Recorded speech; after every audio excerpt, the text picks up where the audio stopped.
Hi, it's Ronnie and Kathy. We're going to talk about mounting your motor. In this case, it's on the DM80.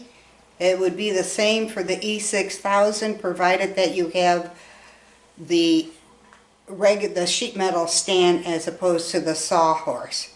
First thing you're going to want to do is go through your components to make sure you have everything before you get started. We have two brackets that are kind of odd shaped. This one goes on the back bed, and this one goes on the motor, and then they marry up somehow. I always have to figure it out. Okay. One of the other things you're going to need is your DM80 plate. If you have a 4-color changer, you'll want that. A foot pedal with a power cord. We have yarn brake sensors that get mounted to the back of the arm, and there's two little circles of metal that are fixed with these teeny screws, and this V is very important. To that is attached what looks like a headphone jack, and this gets mounted into the back of the motor, and that's what allows the motor to shut down when this triangle is touched by the, can you see that? That's hard to see on screen, but you get the idea. So when this pops up, when the yarn breaks. But I got a real close. I'm kind of wobbly too. Can I set that down? Okay, so what happens when the yarn breaks, that flicks up. When it makes that contact, that's when the motor will stop.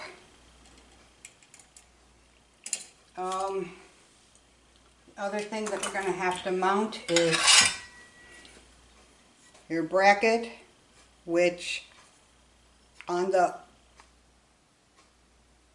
motor, with the down counter that comes with the motor, is the gray box, the Victory or Victor row down counter.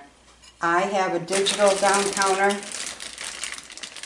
which works very nicely. It's not the cheapest things, but this gets mounted underneath the motor. I'll make sure that you have your wand for activating the color changer or disengaging it. Back to the down counter thing.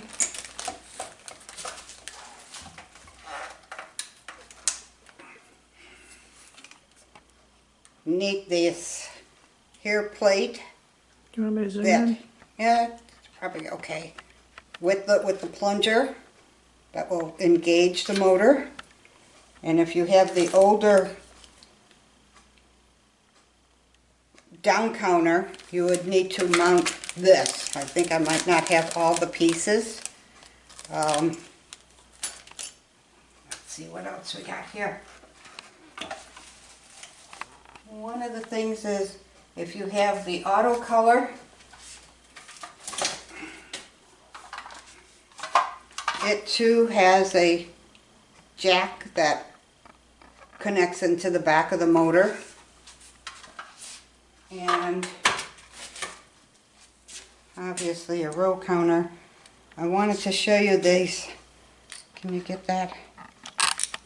Is that better on my hand? Okay, these little guys, if you have an older DM80 and you've never had a motor on it, you need these guys to be able to mount this bracket to the underside of the back bed. Oh, you know what, I almost forgot. we have these very specific cup washers, and Well, there's let me zoom in on that so they can Yeah. see. yeah, it's a very unique shape, not something you're going to find at your Ace. Along with that, there should be little red, tiny red plastic rubbery washers, and there's screws that goes with that. There's also screws that physically mount the two brackets together, marries them up so that the motor can be engaged properly. See, I think that pretty much does it. We're going to go over to the machine real quick.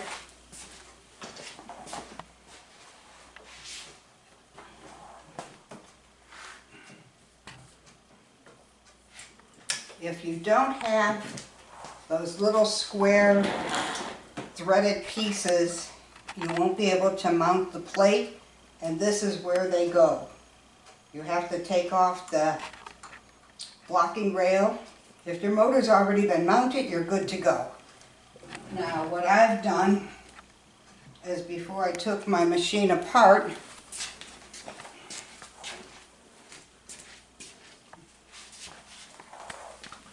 I marked where I want that plate to land, so that would help me position where the motor is put in place. This marks something else, and I'm going to stand up for a minute. And it doesn't hurt to mark the side of your motor for where the holes are, for when you're trying to line up the holes. And I'm going to take the motor off now. Now the motor, once I get it off, it'll be easier. The motor slides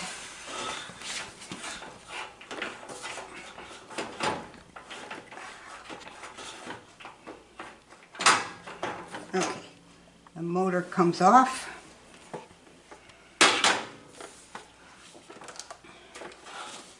And these are the holes that I'm matching up to the nuts that are standing up here.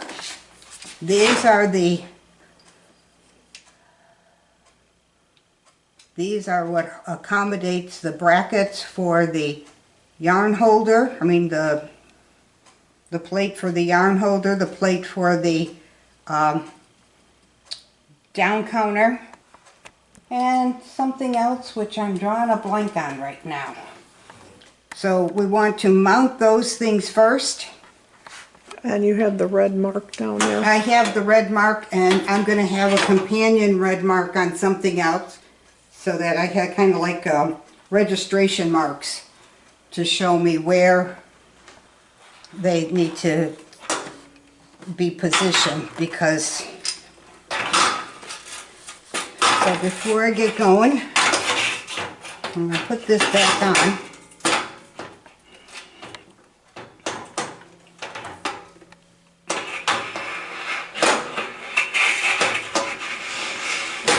Okay, I got that one in, and I just need to slide it. Sometimes you gotta rack it, and then now the second one went in. For now, we're gonna pause for a second. So I've laid the motor down with face down, so I'm looking at the back of the machine. And don't be alarmed if you need to do this more than one time. I've done it before. I've also marked where my holds are to put them onto the base. And these are lock nuts, which are really locked. I need pliers.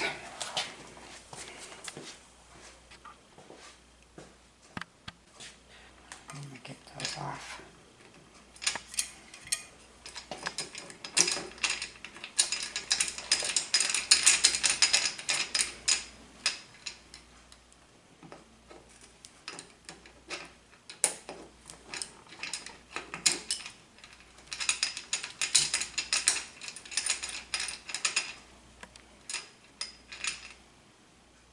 Okay. I have marked this over here with some red. This is marked with red, so I know that this angle needs to go forward on the machine.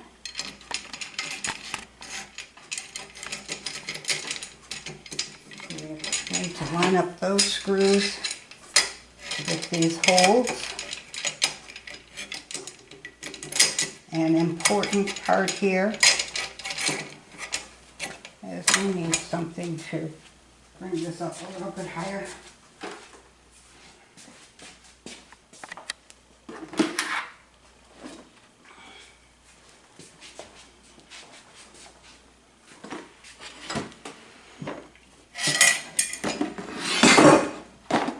All right, let's try this again. This has a nub. These screws need to come into these square openings. So the widest part of this bracket is on the base of the motor. This nub needs to fit in the hole here. And that keeps it locked in place. And then we'll put the washer and the nuts back on here. You're not going to do much with your fingers there.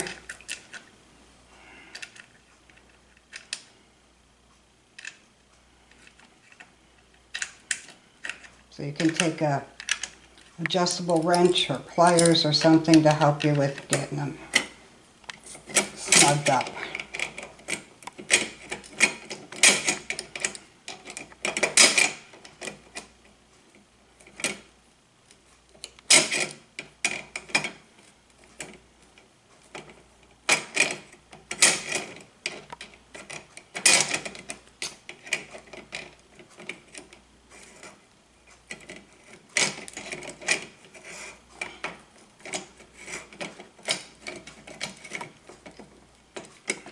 Make sure that's screw those in the hole.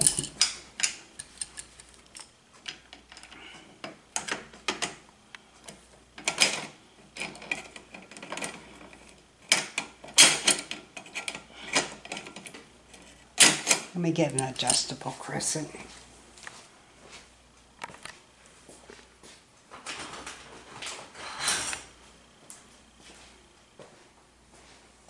The right tools always make the job easier. Could probably use a socket wrench too, couldn't you? Yeah, I've never mastered the use of the socket, even though I know it's very logical.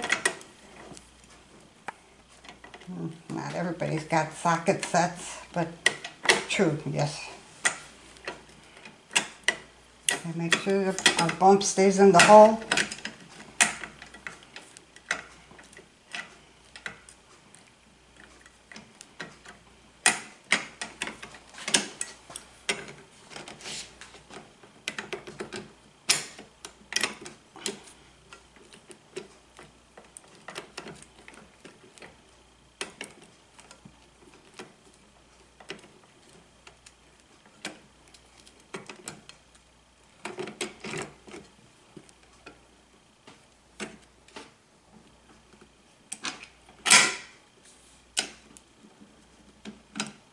And so when you tighten it, does it just need to be like hand tightened, or does it need to be real A snug? little bit more than hand, but don't try to whip it out of the,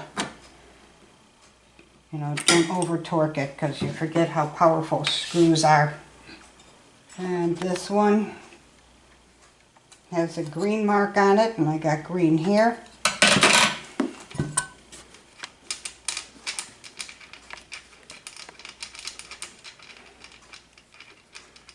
I got an extra set of wing nuts here. I don't know what they're for. I'm leaving them. I mean, maybe if I was going to use the form computer accessory, I would need it. But for now. And so I think maybe at the end of the video too, could we measure from the end to where all Sure. these plates are gonna start, so if their motors aren't marked, they would have a rough idea. Ah, good idea. But, okay, this needs to face towards the front. And this position is not as crucial as this one. But you'll know if you did it wrong, let me tell you.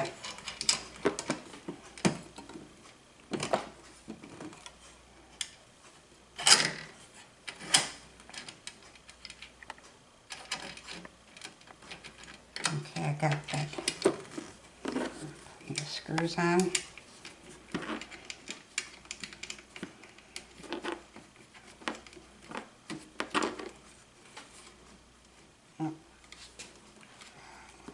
Move that over a little bit.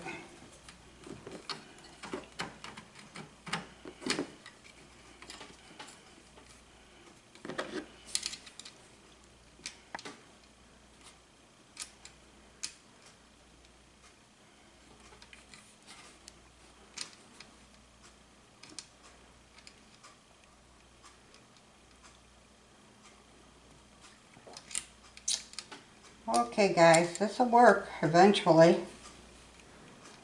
Those wing nuts can be little buggers to get Well, they're so started. tiny too. Yeah. Okay, snug those up. And again, if that was to move, it wouldn't be a calamity. And I'll take these two. Here I am where my red is. And I'll leave those two slide off to the side. I'm going to let these two slide. Because I got a hole over here. These would pop out if they got near the hole that we use for mounting. So keep that in mind.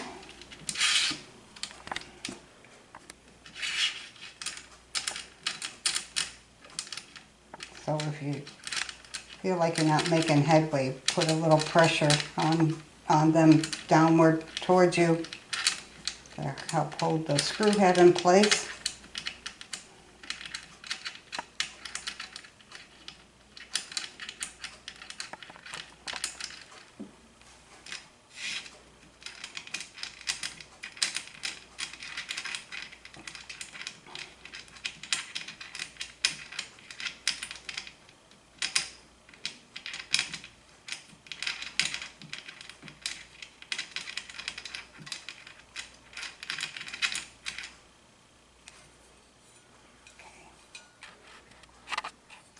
Now this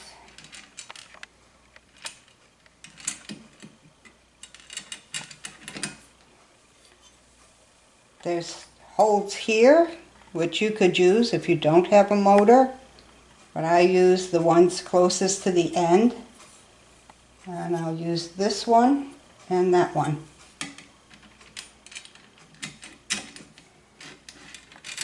I've heard of people were having problems with not being able to move it when they had the motors. And again, I'm going to take and line up with my red.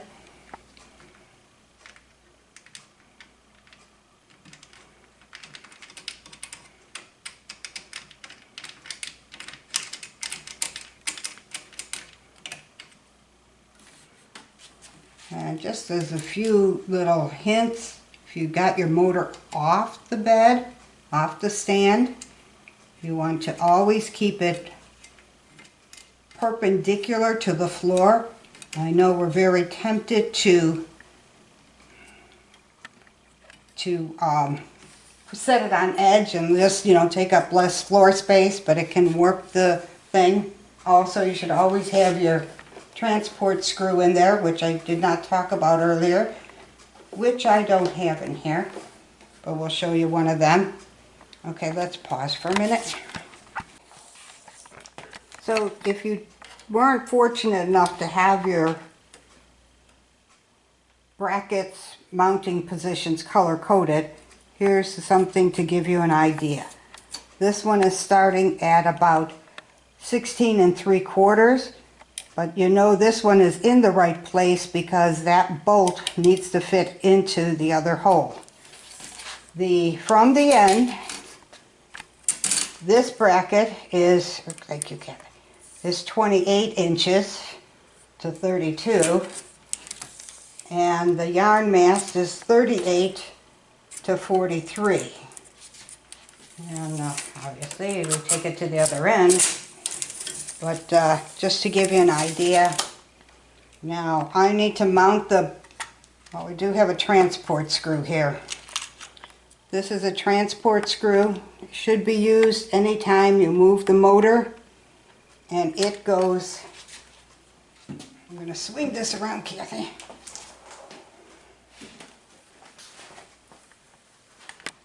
It goes right here in between the two number ones, and there is a slotted, threaded nut inside there for it to accept it. I would never be able to do it with my left hand, so, but to give you an idea, those are important to have. I am going to put the motor back on the bed, on the stand.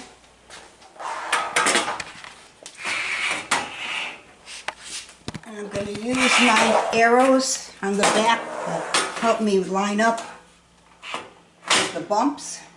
And now I got it. And this is going to be self-positioning once the machine is back on the bed. So now I'm going to take the machine .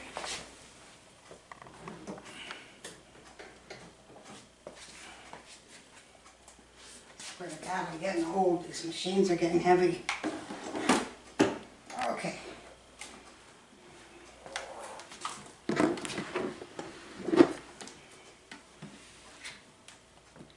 All right, so the transport screws away.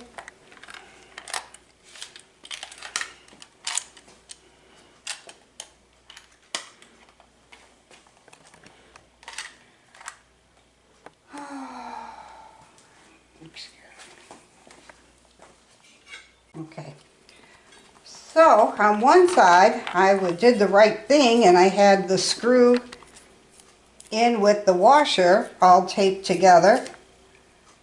But as Murphy's Law goes, I didn't do the same thing on the other side. So fortunately I have extras, and I even found my little red washers that I didn't have before. So again, I have to figure out, because of the odd shape of this, you got to think about which way it goes. You instinctively would want to put it on that way, but it needs to come here because the bottom of the bed is on an angle. Let me get this closer. The bottom of the bed is on an angle, and this is going to match up with the plate that we put on the motor. Now, these are very specific washers. They're cup washers. And the itty bitty red washer goes inside, and the tiny screw goes through them both and eventually gets put into these holes here, mounting this plate on. I'm just always dumbfounded by how tiny these screws are and all that they have to hold.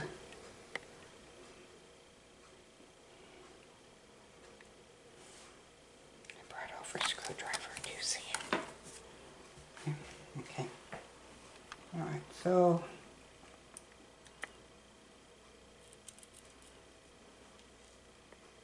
oh brother. Kathy, could you hold this in place with one hand? Oops, sorry. Thank you. Not too much.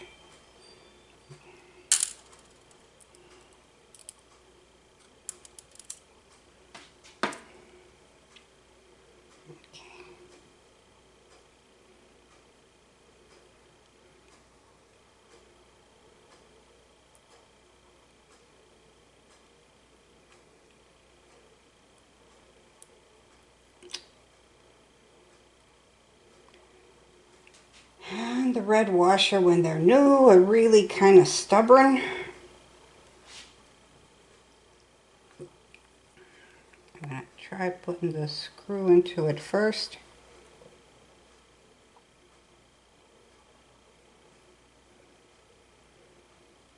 Oh, come on.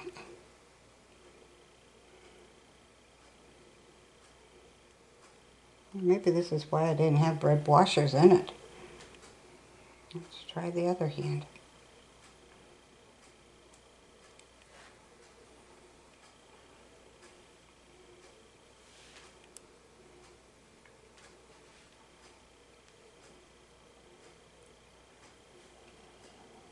The screw's too big. I don't think so. They've always been tough, but it's like this plastic is how it locks. Oh, might help if I had a flat blade screwdriver.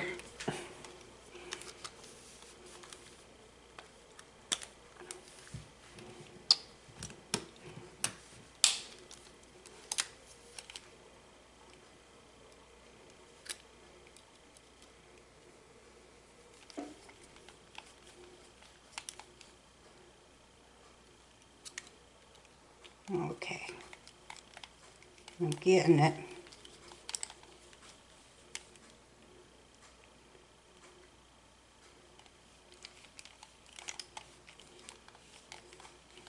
When you take them apart the next time, they'll already be stretched out and probably will stay with the screw. Okay, need to just lighten just a bit.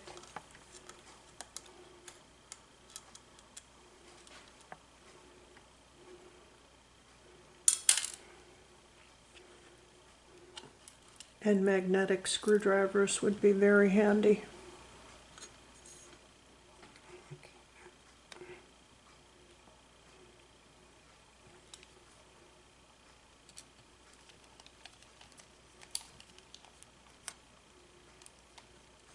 Yeah, pretty much anytime you're working on the Passap, you need to have a magnetic screwdriver or something, because those little tiny screws are always falling in where you don't want them.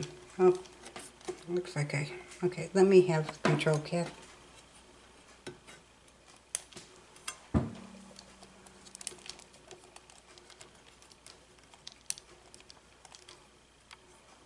And then, wow. Don't want to tighten that too much with the first go, because you might have to wiggle it here. I can probably...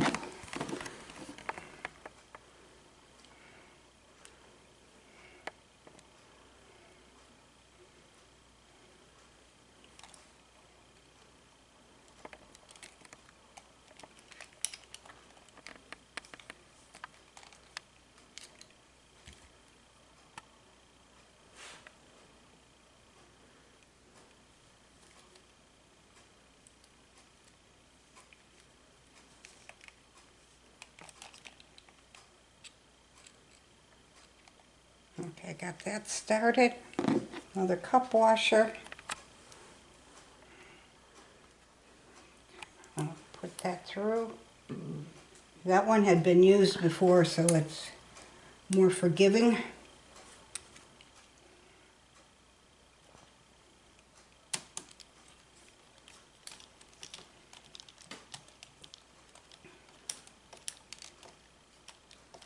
Now these you want them firm, but because they're so delicate, it'd be easy to torque them and break them. So you want them firm.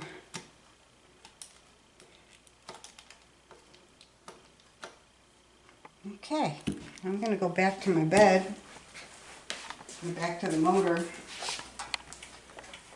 I should have taken these screws out ahead of time.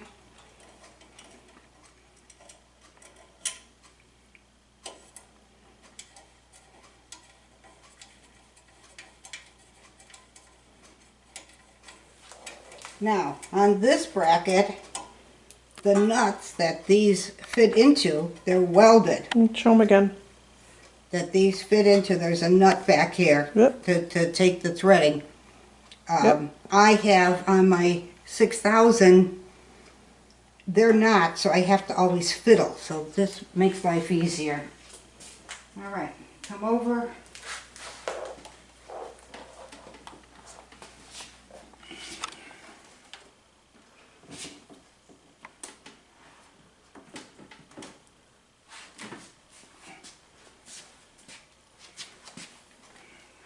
I'm going to mount the motor mount the machine like I always do. Make sure that it's seated right in the little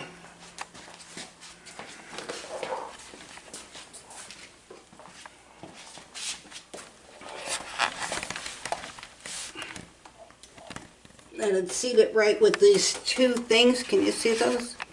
Maybe I can get a little more light on it. That help? So that it's on both sides. That one doesn't look quite right. And if it's like everything else on the Passap, if it's not perfectly lined up, it will not like it. Wait, I'm looking. I don't know if I can get a shot of it. Okay, we're good. Okay. I need those screws.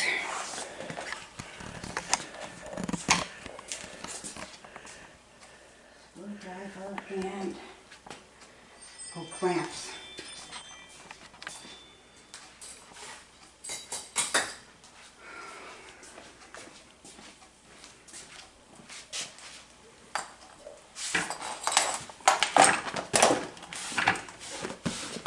Try and get down here too so you can see. Okay. Yeah. Is this in your way? No. I mean, I know where I'm going with this, but okay, we can see here that this spot is not lining up with that hole, so I need to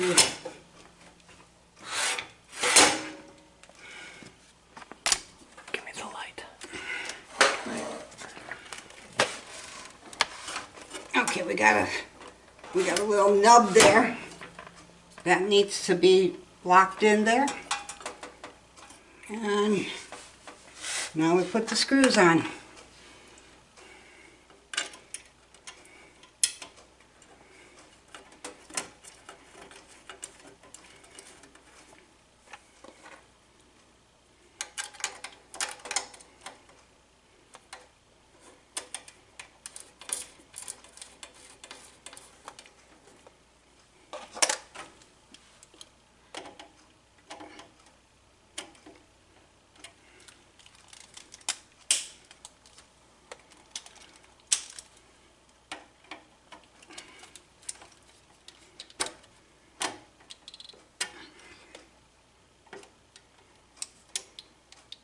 Alright, that's on.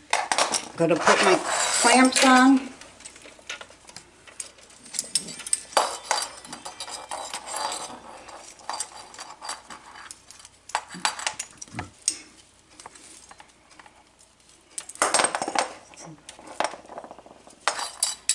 I'm right-handed, so we're gonna put my scissor that's on the leash on the right side. I mean, everybody knows how to do this one.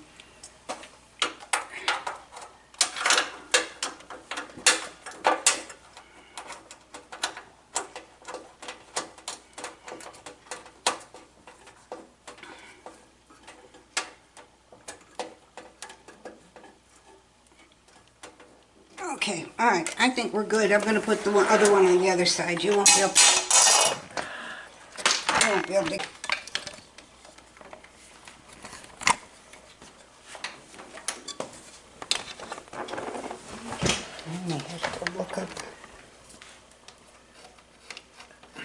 Okay, we're currently installing the extension plates on the front bed.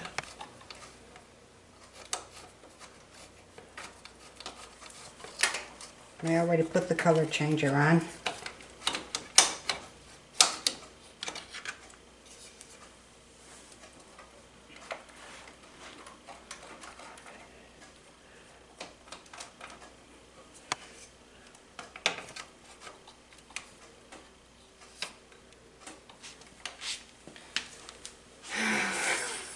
Okay, there's two I don't think they're thumb screws, are they? Neural nuts. They're knurl nuts that have to be loosened in order for you to slide that plate in, and then you just tighten it up.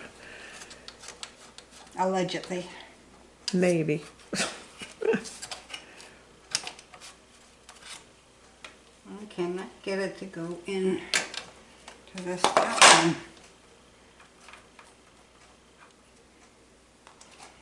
Maybe I have the wrong plate. Anything's possible. There we go. There it goes. The knurl nuts just weren't loose enough. Yeah, they're deceitful because they have a little divot around the edge, so that actually centers everything. So you're looking at it and it looks like it's loose, but it's not all the way. All right, so we got that.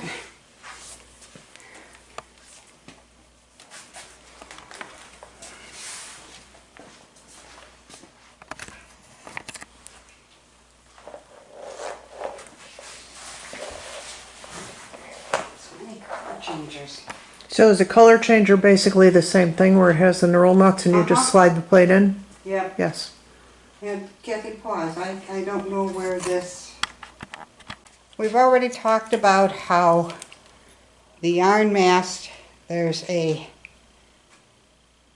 set of wires that need to be mounted on it, along with this V-shaped. And then after that, the yarn mast is just your normal yarn mast. I'm going to put them in one of the holders.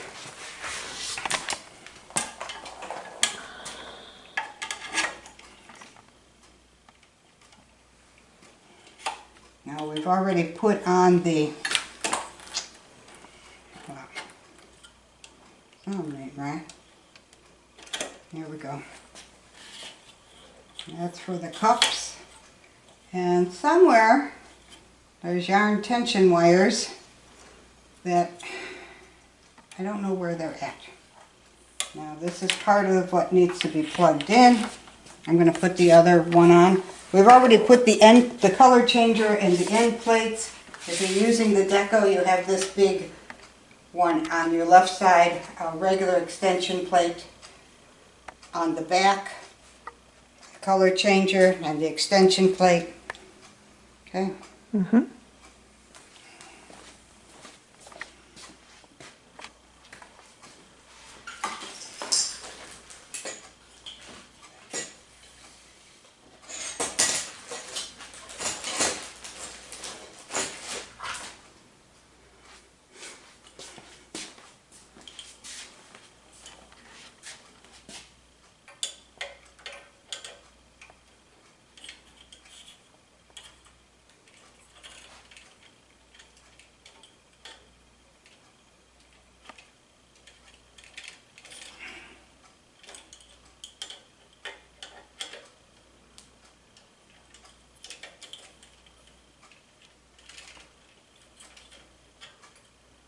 Okay, guys.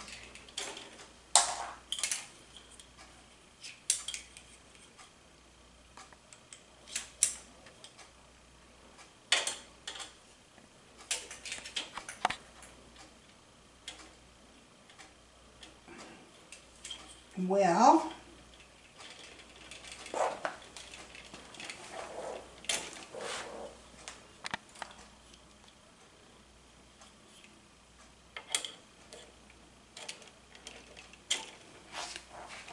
oh, you're not filming this, are you? Okay. That goes Okay, we had to back put a there. little bit of lubricant on the bottom of that stem in order for it to slide into the yarn mast. Yeah, the holder thing. Okay. Get the power cord and foot pedal. Power cord, foot pedal. Always, always unplug your motor. And along with unplugging it, Ooh, let me get back. okay.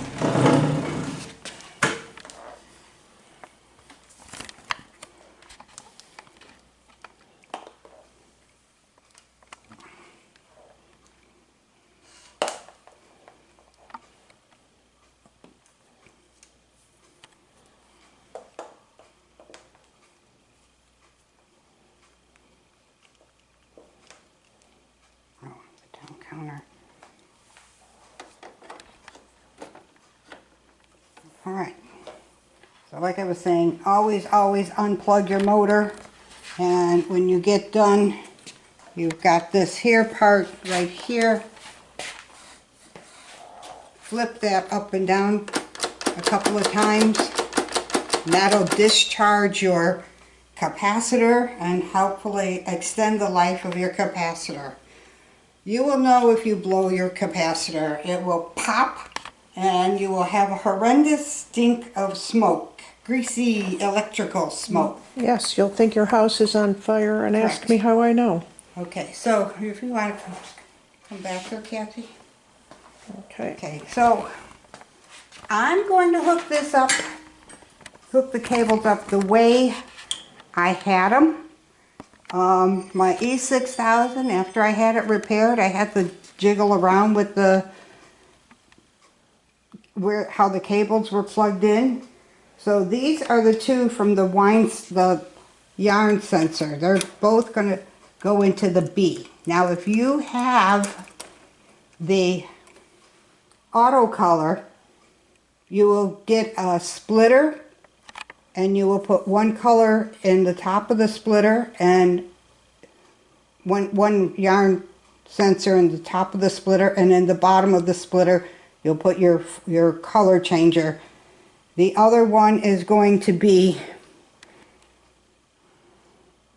the two that come off of the digital row counter or the Victor row counter, and that's gray and red. And let me get my row counter.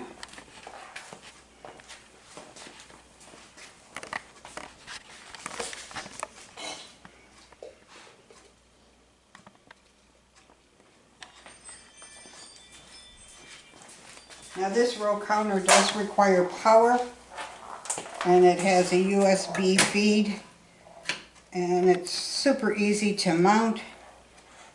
It's just a magnet, isn't it? It's just magnet, and you put some screws to keep it from sliding down. And I'm going to come over here. Now we can make this a little bit neater here. I'm going to unplug this so it's not in the way.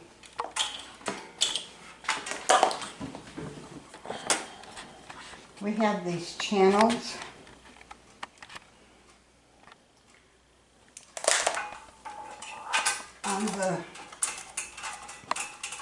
On the stand where we can tuck our wires away neatly. And this was gray and red.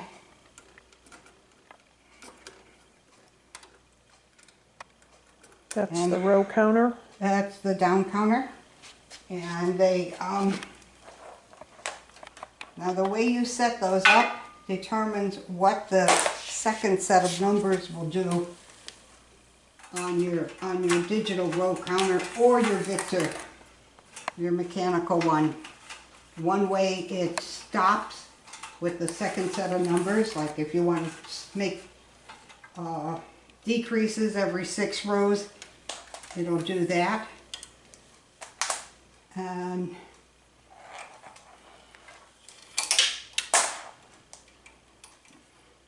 if you wanted to change colors every 6 rows, you set it up differently, and then it'll go into the color changer every 6 rows. These are my yarn sensor. So they stop. Okay, now I'm going to put the power cords back in. And you never want to rearrange your cords, your plugs, while the machine is while the motor is turned on. Okay, to get a outlet here. I got one there. Okay, I'm gonna pause it, Kat. Here we are. We're all plugged in. We've got our wires going from our yarn sensors to the back of the motor. We have 2 wires going from the down counter. This is the digital down counter, but you would have the similar thing if you had the Victor down counter. So the first thing you want to do is just set the width to 40-40 and see how it does. Don't engage the color changer. I put the wand in for the color changer, so it wants to be inactive. And just make sure it goes back and forth. And it's down good. I'm trying to get that. Don't stop that. There it is. All right. And the next thing we want to test is we want to take a wire and test each wire. While it's running, let go of the wire. And that's exactly what it's supposed to do. You see the red light on top of the motor come on. Correct. And it won't go again until you tap that light off.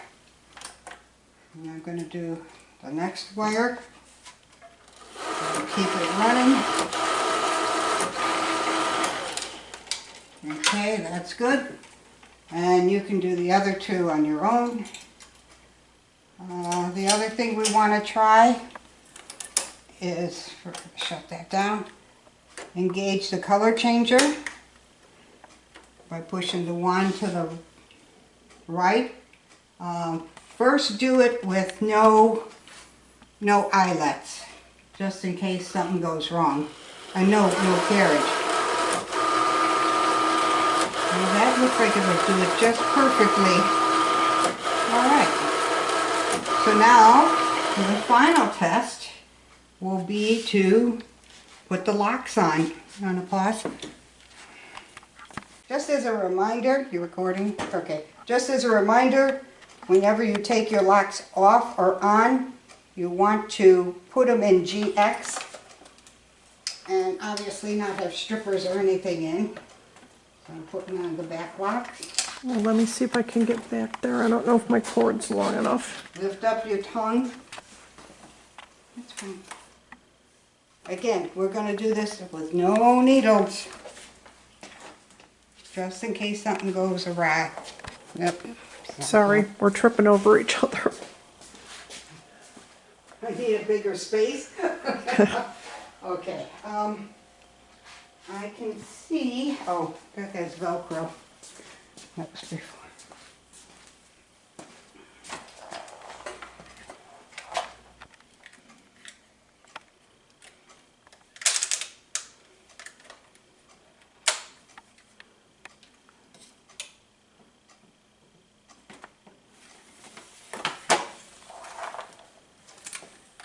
Okay, the locks are on. And you always want to start your motor on the left. Oh, we need the down counter for the digital one. We need the magnet. So we're going to run it back and forth a few times to make sure it's doing what it should be doing. So you can see it's doing it perfectly. If you had the other one, you would have a tripper. But Do it again. Okay. Now I'll put the motor back in.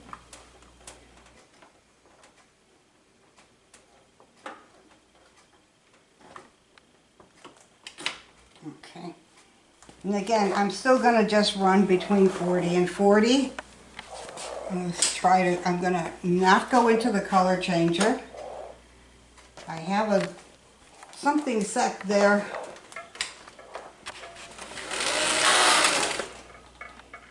Okay, because of how I have it set up, it's set to stop, well in this case, one row. So the red light came on and it stopped. I'm going to disengage the red light. We'll do 6 rows and test it out. I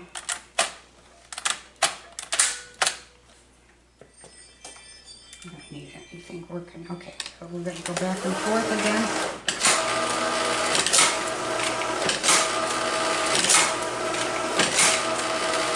Well, you can see my row counter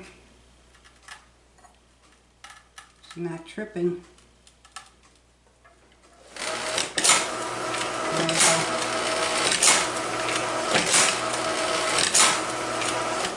Okay. Okay, so now it stopped on this side because I wasn't registering. Now, if you readjust your plugs that come off of the row counter, you reverse them, what you'll have is it will then go into the color changer as opposed to stop, which would be nice if you were doing stripes or something. For the most part, I'm going to set this all to 0. Oh. And I got 80. And Kathy, unless you go, we want to test the color changer for real. Well, kind of for real. I'm going to go into the color changer.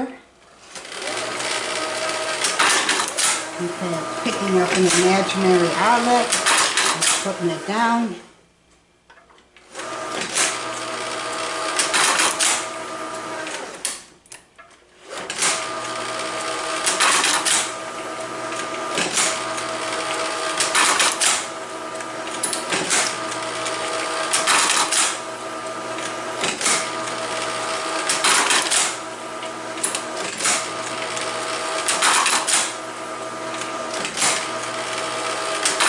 Seeing as my color changer worked fine the last time I used this machine, since it's been packed for 2 years, I'm sure nothing has gone bad. Kathy, can you think of anything that I may have missed or I should talk about? And here's what I'm going to do is I'm going to unplug the motor. Unplug it, unplug it, unplug it, and discharge the capacitor 5-6 times. That'll extend the life of your capacitor. Take it out. And we're going to say that's it. If you have any questions, let me know. I'll do what I can. Oh, one quick thing. If you have the Sawhorse, you have the Sawhorse stand. You have a different set of brackets. I have this from when mine was on a Sawhorse. I don't know why I only have one, but this would mount somewhere on where the extension plates are, and then somehow there's another set of brackets that go on the Sawhorse, but that's a completely different setup. Does the same thing in the end, but I don't have all of them. So, and I'm going to say that's it for now. Let me know if you have any questions. Remember, if you're going to move it, put in your transport screw. Never store it on end. Keep it parallel to the floor. And that's it. We'll say bye now. I'm back again. I just wanted to address a few issues with connecting the cables to the back of the motor. This top one here that you see is one that Kathy put out there, and it works just fine for her machine. However, I did the same thing, and I have a problem, which must mean something with my motor, that it will not acknowledge that second number on the down counter, the one that should allow you to go into the color changer or pause. Also, mine will not,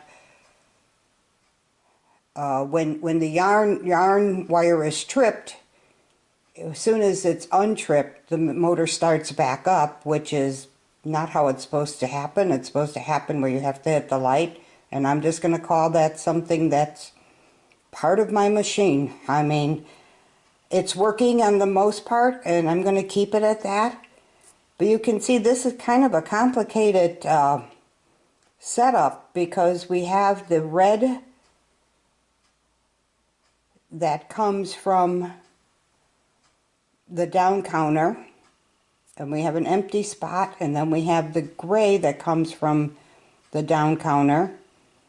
Then we have both of the yarn sensors in the jack, and I have the auto color, which is in the last slot. However, the instructions for the auto color show you something completely different. It shows you using the jack splitter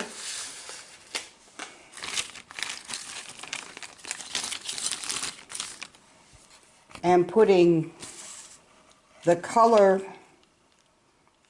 the yarn sensor in one part of it and the auto color in the other part, and then the yarn sensor in the second B slot. So I guess what I'm trying to say here is keep working at it, keep mixing it up, and I will show you what had worked for me on my DM80 forever, and it used to work on my E6000. Give me a second.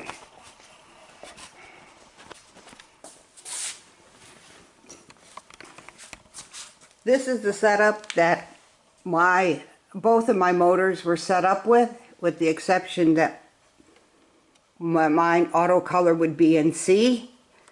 So we have the gray that comes from the down counter, and the red that comes from the down counter, the two blacks that come from the yarn break sensor, and this works fine too. Bottom line is, I don't know what's really good and what isn't. Now, one thing that I am going to change, I've decided that this bracket that holds the yarn mast is kind of wobbly, and the part that I'm going to change, you can see how much bounce there is in it. I'm going to try pushing it up closer. I'm going to assume that that's okay.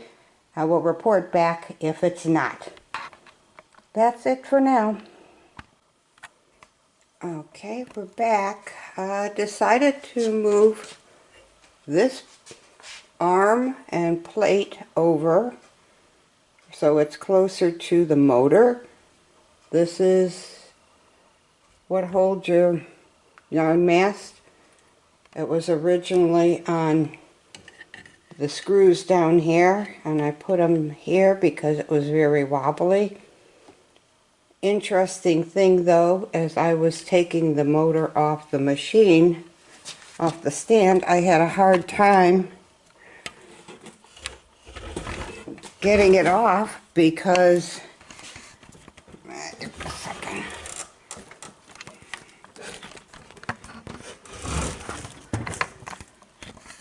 this little nub, oops, I forgot that.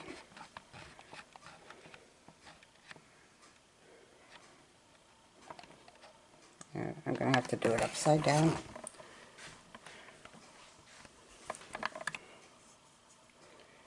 Oh, that's hard to see.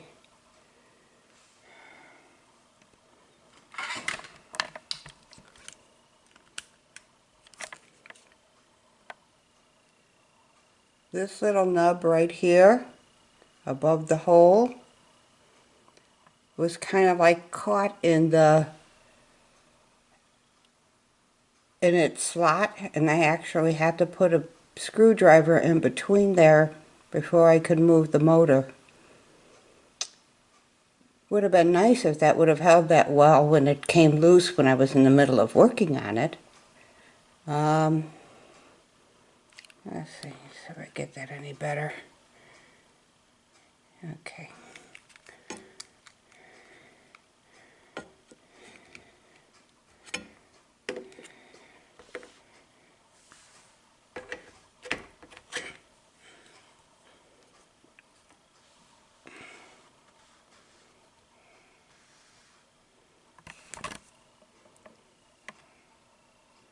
Okay.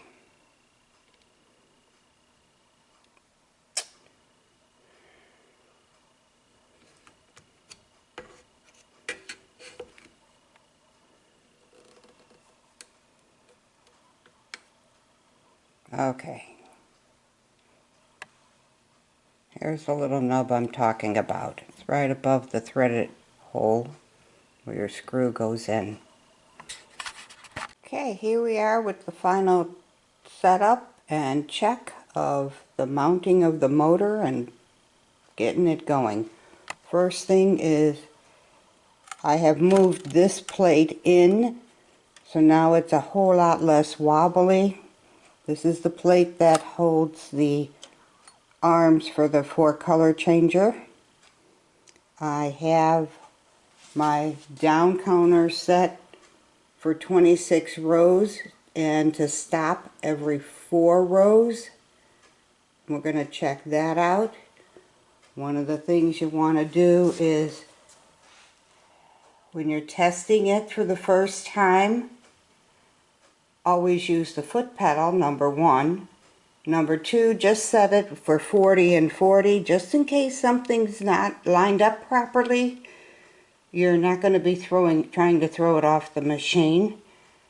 Also, my settings are N and GX. If you had my front bed on, I would do the same thing. No needles up, because we're not concerned about the physical knitting. We just want to make sure we get everything going. To review this wire hookup, I have the 2 plugs that are coming from the wire trip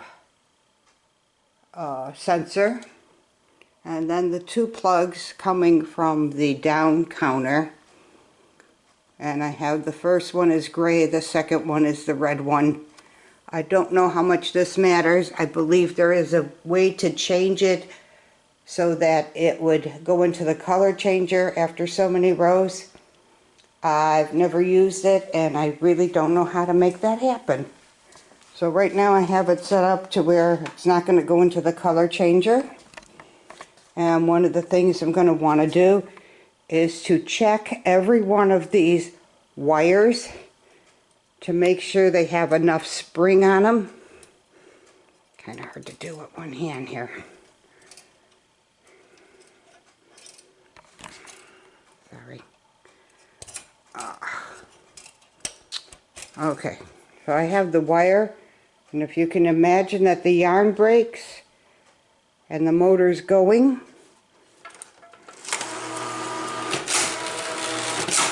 going just fine. Oh, it stopped because it was in the 4th row. I have to hit the red light over there. I'm going to take that off.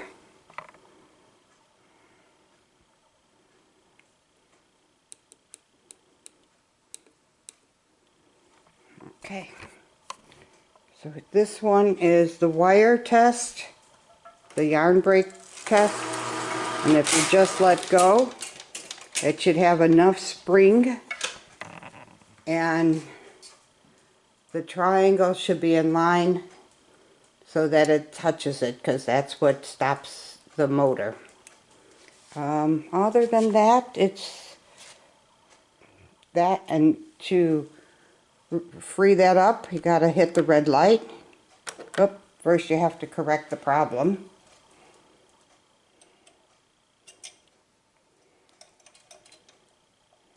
You can also put a piece of paper behind those if you're not using all of them. Well, for now, I'm going to put something back there, because until it clears, it won't let you shut off the light.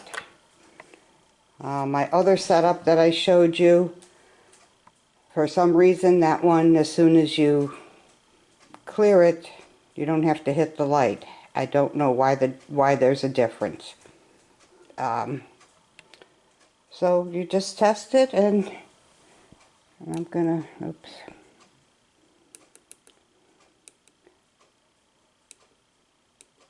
Okay, I'm going to ask it to stop after every 3rd row.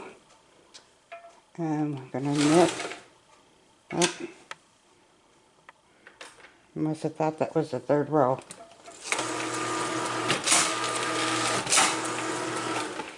Okay, it stopped. Now I can do my increases, decreases.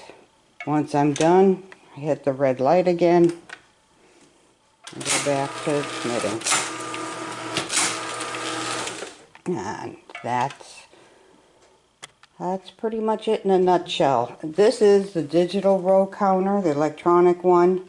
The gray Victor one works the same way. It has the 2 sets of numbers, one for the overall down counting and then for your individual actions. I think that's it. Thank you. Bye now.